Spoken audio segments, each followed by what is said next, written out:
E aí, turma, tudo bom? Vamos dar início a mais uma aula e hoje a gente vai falar um pouco sobre previsões com o modelo ARIMA, certo? Modelo ARIMA, modelo ARMA. Lembrando que o modelo ARIMA é apenas uma generalização do modelo ARMA quando a gente precisa aplicar o processo de diferenciação e de integração na série quando a gente está trabalhando com a série não estacionária. Lembrando que todos os modelos que a gente viu, o modelo autorregressivo, o modelo de média móvel e o modelo autorregressivo e de média móvel são modelos para séries temporais, para processos estocásticos estacionários. E quando a gente pega uma série temporal, quando a gente pega observações que a gente verifica através ali da análise gráfica, do gráfico da série ou da função de autocorrelação ou através do teste de Dick-Fuller que a gente viu na aula passada, se a gente através dessas ferramentas verifica que a nossa série temporal não é uma série temporal estacionária e a gente aplica a diferença, né, o processo de diferenciação de integração para que essas séries se tornem uma série temporal estacionária, então o nosso modelo ARMA passa a ser um modelo ARIMA apenas pelo fato da gente ter feito o processo de integração. Então aqui a ordem do processo autorregressivo, a ordem da integração, quantas vezes a gente precisou integrar a série para ela se tornar uma série estacionária e a ordem do processo de média móvel, tudo bem? Então vamos lá, vamos considerar que a nossa série temporal YT ela vai seguir um modelo ARIMA de ordem P, D e Q, ok? Então aqui a notação mais reduzida para ela, né? Lembrando que esse ΔD aqui significa, esse delta elevado a D significa que eu estou diferenciando a minha série de vezes. Esse φ de B aqui é o polinômio da parte autorregressiva e o θ de B é o polinômio da parte de média móvel. Parte autorregressiva, polinômio de ordem P. A parte de média móvel, polinômio de ordem Q. Lembrando que esse polinômio é em relação ao nosso operador defasagem, certo? O nosso operador B, que é o nosso operador defasagem. E o A de T aqui, o nosso ruído branco. Tudo bem? Lembrando que quando a gente vai fazer teste de hipótese, né, essa suposição do ruído branco passa a ter, né, a gente passa a ter aí variáveis aleatórias independentes seguindo uma distribuição normal com média zero e variância sigma 2, que a gente viu nas aulas passadas, ok? Então, esse é o modelo base que a gente tem. Então, o que a gente quer? A gente está interessado em fazer previsões num horizonte H, ou seja, a gente está no período T e a gente vai querer fazer uma previsão para o período T mais H, uma previsão de horizonte H, tudo bem? Onde, claramente, se a gente quer fazer uma previsão a partir do tempo T, a gente só vai ter informações até o tempo T, ok? Então, T vai ser a origem da nossa previsão. A gente vai partir do tempo T e vai tentar prever observações da nossa série temporal para períodos após o período T, que é o nosso período de origem, tudo bem? Então vamos lá, vamos denotar por YT chapéu H, ok? A previsão de H passos a partir da origem T, tudo bem? Então, se esse aqui é a nossa previsão, tudo bem? A nossa previsão de horizonte H, então o erro de previsão, o que é que vai ser? O erro de previsão que a gente vai denotar pelo E de TH vai ser o que a gente observa, tudo bem? O que a gente vai observar no período T mais H, menos a previsão que eu fiz, né? Muito parecido com o que a gente fez ou com o que vocês viram lá no modelo de regressão linear, tudo bem? Isso daqui é como se fosse o resíduo, né? O resíduo é um erro de previsão, tudo bem? Então, o que a gente quer? A gente quer que esse erro de previsão aqui seja o menor possível. A gente quer fazer boas previsões. Para a gente fazer boas previsões, isso significa que a diferença do que eu vou observar menos a diferença da minha previsão, eu quero que essa diferença seja a menor possível. Eu quero que o meu erro de previsão seja o menor possível. Tudo bem? Então, como que a gente vai fazer isso? Lembra lá que no modelo de regressão, o que a gente fazia para estimar os parâmetros? A gente escolhia no modelo de regressão linear simples, onde a gente tem a nossa variável resposta como função de um intercepto do coeficiente angular vezes a nossa variável explicativa. A gente escolheu o intercepto, né, um estimador para o intercepto, um estimador para o coeficiente angular, de tal forma que minimizasse o quê? Minimizasse a soma de quadrados do resíduo, certo? Isso lá é regressão. O que a gente vai fazer aqui é um procedimento muito semelhante. A gente vai minimizar o nosso erro esperado elevado ao quadrado, ou seja, a gente vai minimizar essa diferença elevado ao quadrado, tudo bem? Então vamos lá, vamos fazer o seguinte. Vamos supor que a nossa previsão, certo? A nossa previsão de horizonte H, ela vai ser o valor esperado da nossa série temporal no período T mais H, dado o conjunto de informação que eu tenho acesso, tudo bem? Então, essa que vai ser a minha previsão. Minha previsão vai ser o meu valor esperado, dado o conjunto de informação, dado as observações que eu tenho da minha série temporal até o período T, tudo bem? Então, para facilitar, vamos considerar que a nossa série temporal, YT, ela vai seguir um processo autorregressivo de primeira ordem, tudo bem? Então, uma forma da gente colocar o processo autorregressivo é YT menos Mi, certo? Menos a média, igual a φ, YT menos 1 menos Mi, onde Mi é o valor esperado de YT, certo? Uma forma alternativa da gente ver o processo, da gente denotar o processo autorregressivo de primeira ordem, certo? Então aqui eu estou tirando meio que a constante, é como se eu olhasse para esse YT menos Mi e pegasse ele, olhasse ele como uma outra variável, uma pequena transformação na nossa série temporal, certo? Então aqui seria, por exemplo, uma nova série temporal Z de T, ok? Um Z de T. Mas na teoria, o modelo que a gente viu com o intercepto lá, né? O YT igual ao φ de 0 mais o φ de 1, a nossa série defasada mais o termo de ruído branco, isso daqui é exatamente igual, certo? A gente consegue fazer manipulações algébricas que a gente vai chegar nesse mesmo resultado aqui, certo? Aqui está faltando aqui o nosso termo de ruído branco, né? Mais o termo de ruído branco, tudo bem? Então, o valor esperado, certo? Esse valor esperado aqui da nossa variável resposta no período T mais H vai ser igual a Mi mais φ elevado a H YT menos Mi, tudo bem?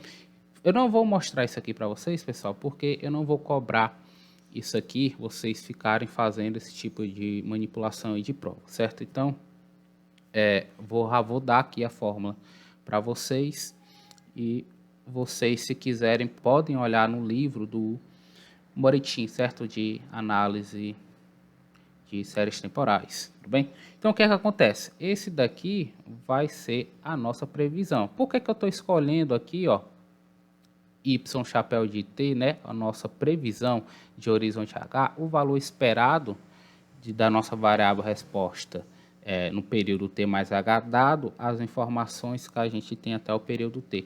Esse cara aqui é o cara que vai minimizar aqui o valor esperado do nosso erro de previsão ao quadrado, certo? Então, o que vai minimizar aqui o nosso erro vai ser justamente a média do nosso processo, certo? A média do nosso processo no período que a gente quer prever. Então, dado esse modelo autorregressivo de primeira ordem, essa média vai ser a média do processo A1 mais o φ elevado a h, ao horizonte que eu quero fazer a minha previsão, que multiplica YT menos Mi. O que isso significa?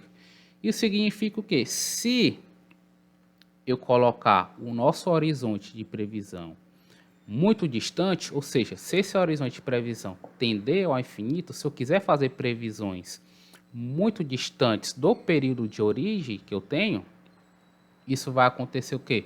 Vai acontecer que as minhas previsões, ó, elas vão convergir para a média do processo, certo? E isso vai valer para qualquer modelo que a gente trabalhar, tanto para o modelo autorregressivo, tanto para o modelo de média móvel, quanto para o modelo autorregressivo e de média móvel. Então, pessoal, o que a gente vê aqui é que, dado que a gente quer minimizar o valor esperado do nosso erro de previsão, a melhor previsão possível que a gente vai obter é o valor esperado da série temporal no período que a gente quer prever, dadas as informações que a gente tem até o momento. E se a gente quiser fazer previsões muito longas, a gente vai convergir para a média do processo, certo? Então, não tem para onde correr, pessoal.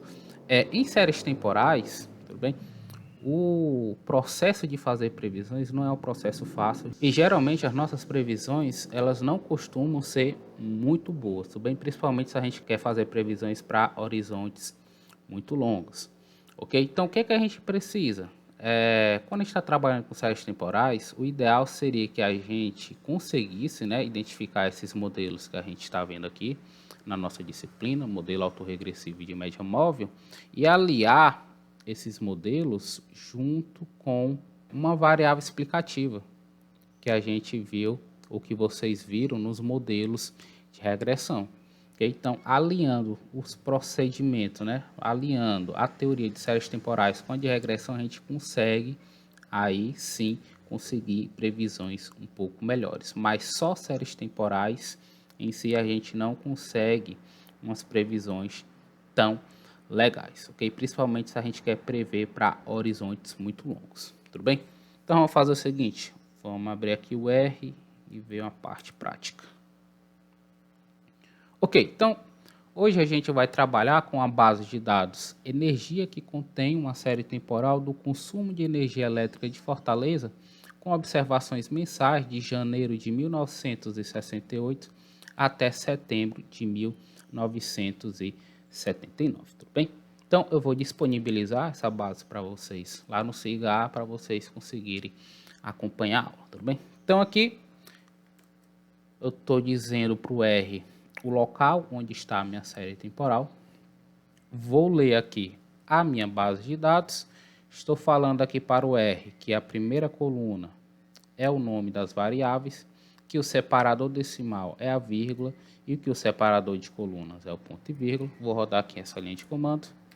Vou rodar aqui meus dados. O que a gente tem aqui, ó, a gente tem uma base de dados com 3 variáveis. A primeira é o ano, a segunda é o mês e a terceira as observações de consumo de energia, tudo bem? Então a gente tem observações mensais, ok? Então o que é que a gente tem que fazer?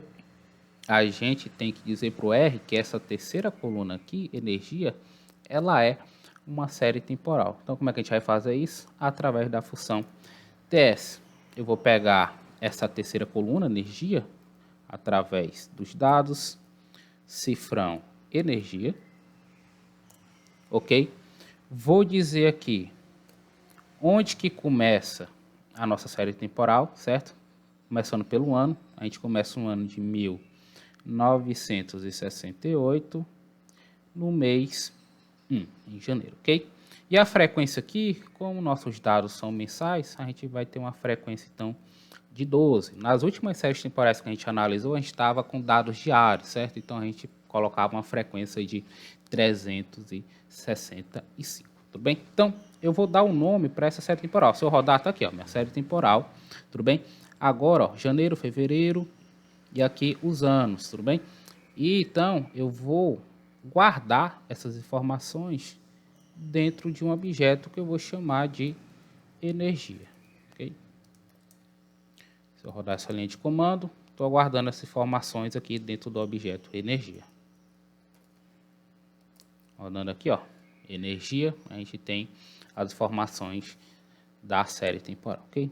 Então a primeira coisa a se fazer é o gráfico da nossa série temporal, plot.ts, energia.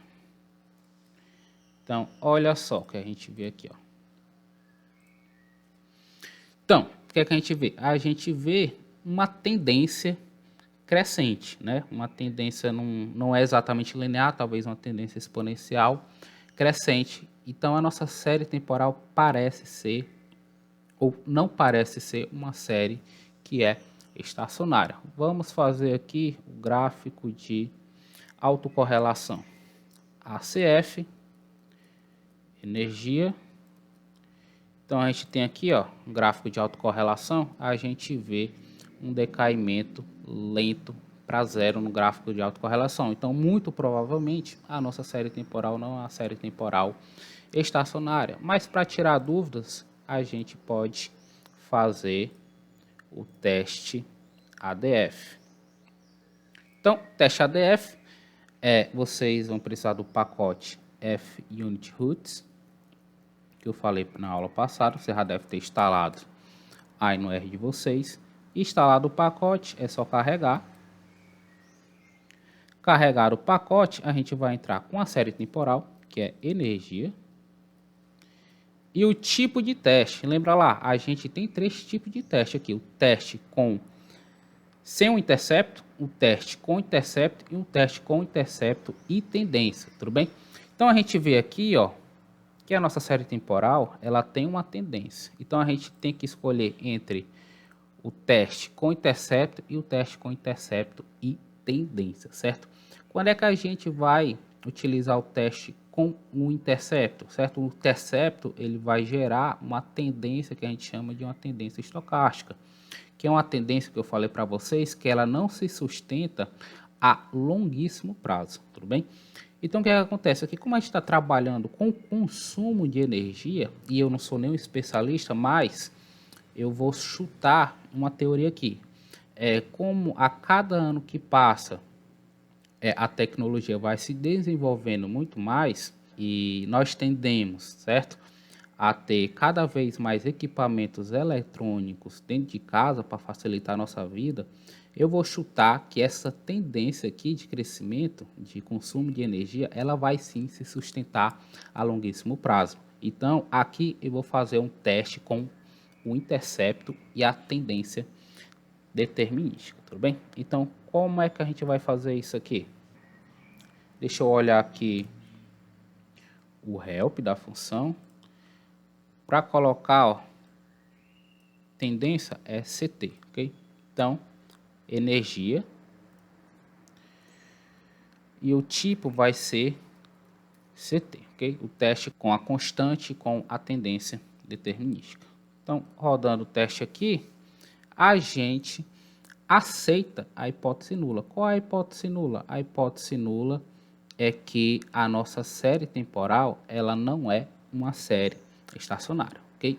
Então, a gente tem aqui, pela análise gráfica e pelo teste de hipótese, a gente verificou que a nossa série temporal não é uma série estacionária. Vamos, então, aplicar uma diferença. Vou chamar aqui essa série diferenciada de energia. Vai ser igual a diff da nossa série original, energia. Rodando aqui e fazendo o gráfico da função, plot.ts de energia.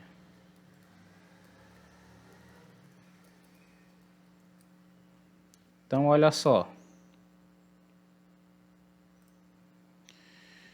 A gente estabilizou aqui a média, né? A média não é mais uma média que tem uma tendência crescente. Ela está variando aqui, ó, em torno de 0, mas a gente pode ter um problema, muito provavelmente vai ter um problema de variabilidade, certo? Por causa desses 2 picos aqui. Tudo bem? Mas mais para frente a gente vai aprender a lidar com esse problema. Mas vamos fazer o seguinte, só por desencargo de consciência, vamos fazer aqui... Não, vamos fazer a função de autocorrelação para ver como é que está o gráfico. ACF de energia. Olha só, parece que sim, que a série está estacionária. Vou fazer o teste ADF.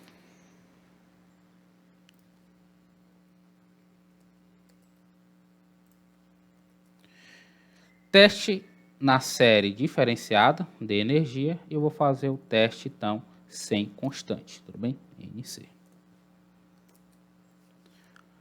Então, um p-valor de 0,1, na verdade ele diz aqui que o p-valor é menor do que o valor que foi colocado aqui na tela para a gente, então o p-valor menor do que 0,01, então a gente rejeita a hipótese nula. Qual é a hipótese nula? É a hipótese de que a nossa série temporal não é uma série estacionária. Então, pelo teste de Kifule aqui, a gente tem uma série estacionária, depois de diferenciar a série do consumo de energia, certo? Muito embora a gente tenha visto aqui, que no gráfico da série a gente pode ter um problemazinho de variabilidade, tudo bem? Vamos prosseguir.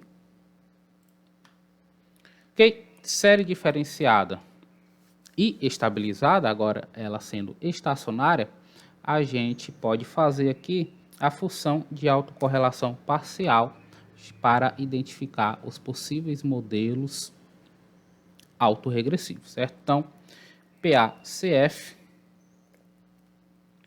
de energia. Então, vamos lá. A gente tem aqui, ó, o primeira autocorrelação parcial, a segunda autocorrelação parcial. 3, 4, 5, 6, aí sai aqui a sétima e sai outra lá para o final, tudo bem? Vamos começar aqui com esses dois. Depois vou mostrar para vocês, pessoal, que a gente pode, por exemplo, colocar a primeira e a segunda e colocar só a sétima, tudo bem? Em vez de colocar todos esses parâmetros aqui que não saíram, né, que são diferentes de zero, nessas autocorrelações parciais que são iguais a zero, né, estatisticamente iguais a zero aqui. Mas por enquanto vamos ficar apenas com esses dois aqui. Então, um modelo autorregressivo de primeira ordem, um modelo autorregressivo de segunda ordem, tudo bem? Então aqui, possíveis modelos.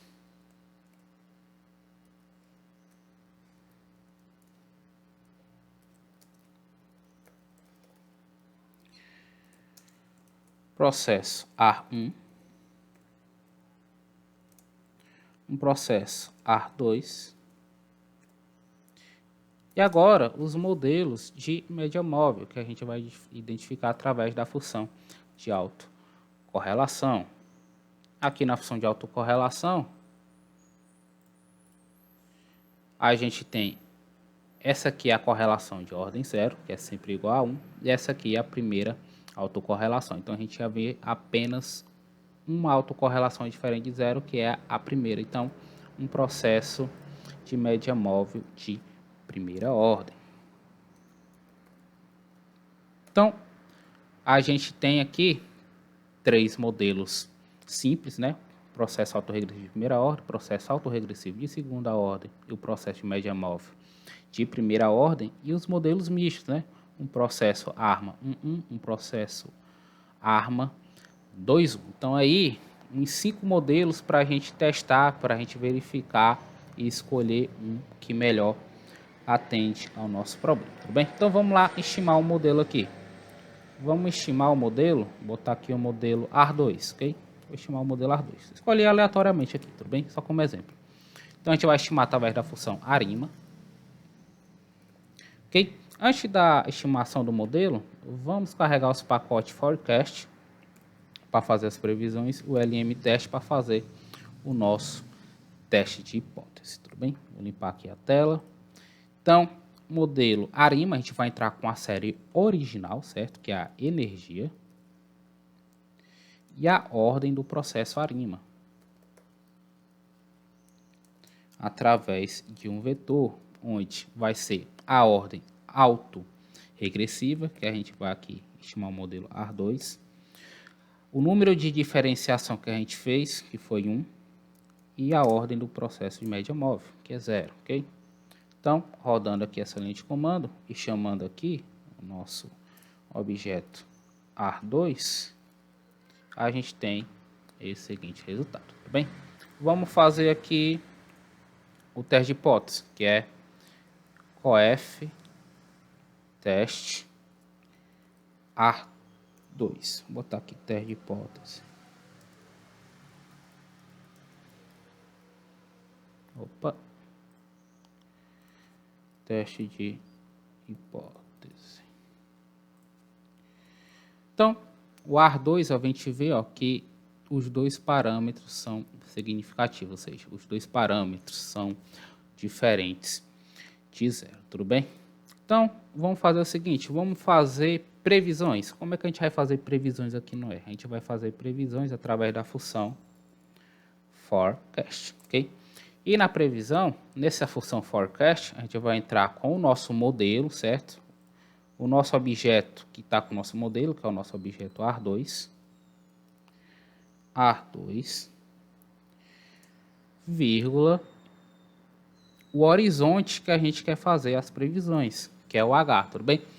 Como eu falei para vocês, um horizonte muito longo, as nossas previsões vão tender para a média, certo? Então, as previsões que, digamos, não vão ser tão ruins, vão ser as previsões de curto prazo. Vou botar aqui, vamos prever com H com um horizonte de 3 períodos, certo? Então, vai fazer o seguinte, a gente vai rodar essa função. E o que é que a gente tem aqui, ó? A gente tem, deixa eu limpar aqui a tela. Olha só, eu vou colocar aqui ó, as observações que a gente tem, ó. As nossas observações vão até... Ó, as nossas observações vão até setembro de 1979. Então, se eu coloquei um horizonte de 3 períodos, a gente vai ter a previsão para outubro de 1979, novembro de 1979 e dezembro de 1979, tudo bem? Então, rodando aqui, ó, a gente tem, ó, outubro de 1979, novembro e dezembro aqui as nossas previsões. E aqui, ó, a gente tem, ó, o limite inferior e o limite inferior de um intervalo de confiança de 80%, certo? E aqui o limite inferior e o limite superior de um intervalo de confiança de 95%, certo? Então ele dá as previsões e ainda dá ali um possível intervalo de confiança, certo? Então qualquer valor que se encaixe nesse intervalo aqui pode ser uma possível previsão para a nossa série temporal, tudo bem? Vamos fazer um gráfico aqui, vamos ver como é que sai aqui, ó.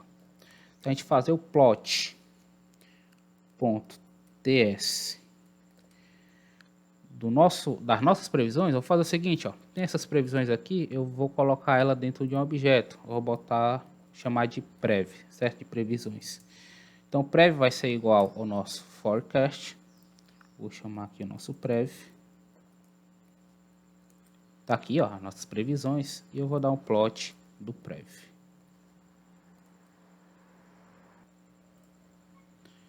Então, o que é que ele mostra aqui? Ele mostra a previsão, ó, e ele mostra o intervalo de confiança de 80%, que é esse menor, e o intervalo de confiança de 95%, que é o maior, tudo bem?